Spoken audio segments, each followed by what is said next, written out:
Canalul de YouTube Podcast Teste cu întrebări și răspunsuri de cultură generală. Disponibil și ca podcast audio. Întrebări urmate de 7 secunde timp de gândire și apoi răspuns. Testul începe acum. Întrebare.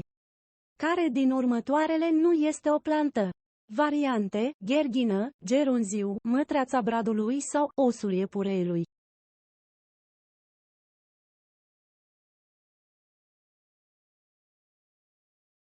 Răspuns: gerunziu. Întrebare. Câți mililitri are un litru? Variante: 10, 100, 1000 sau 10.000.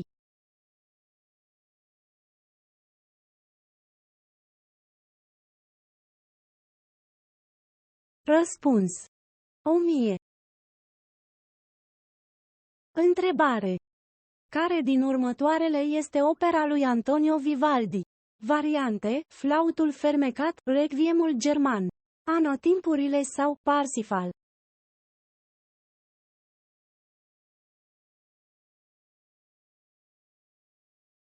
Răspuns: Anotimpurile. Întrebare. Ce crezi că trebuie completat în expresia aprinde cu puncte în sac? Variante: elefantul, zebra, mâța sau prestidigitatorul.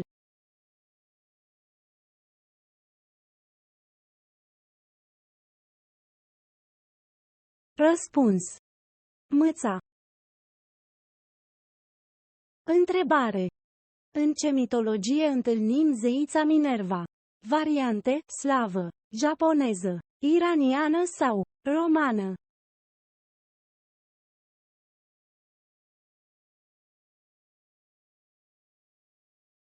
Răspuns: romană. Întrebare.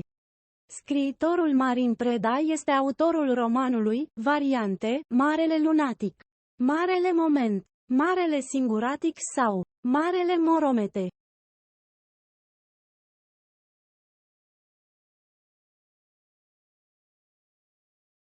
Răspuns: Marele singuratic.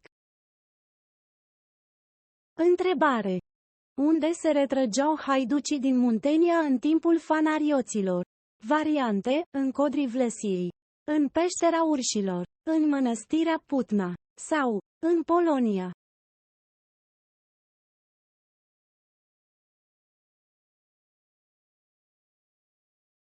Răspuns: în Codrii Vlesiei. Întrebare. Care din următoarele cuvinte denumește un crustaceu marin? Variante: lansetă, languroasă, lantanidă sau langustă.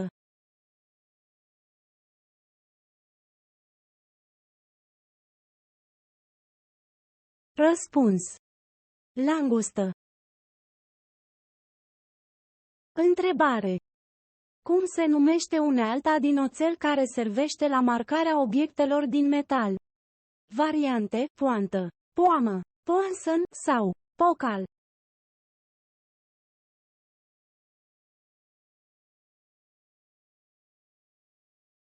Răspuns: poanson. Întrebare. Mitoza este un proces întâlnit în variante: biologie, administrație, informatică sau economie.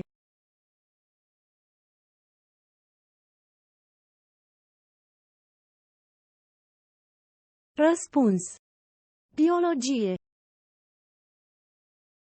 Întrebare. Ce titlu purta șeful statului în India antică? Variante: Raja, comisar, mandala sau rabin.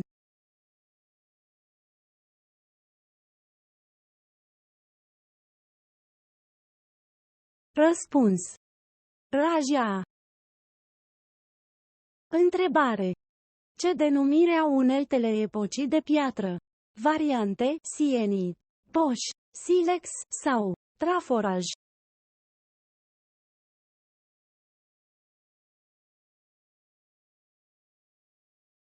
Răspuns: silex. Întrebare. Pentru a-ți petrece concediul în Antalya, trebuie să ajungi în variante, China, Islanda, Bulgaria sau Turcia.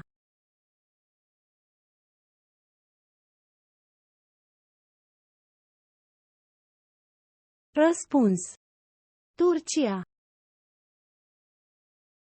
Întrebare.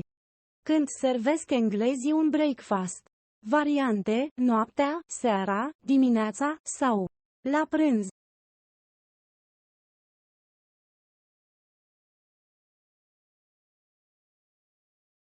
Răspuns. Dimineața. Întrebare. Ce denumire are învelișul protector al unei moluște? Variante, cocârlă, cochilie, cocleț sau coccis.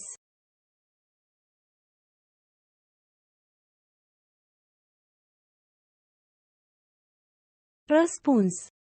Cochilie. Sfârșit.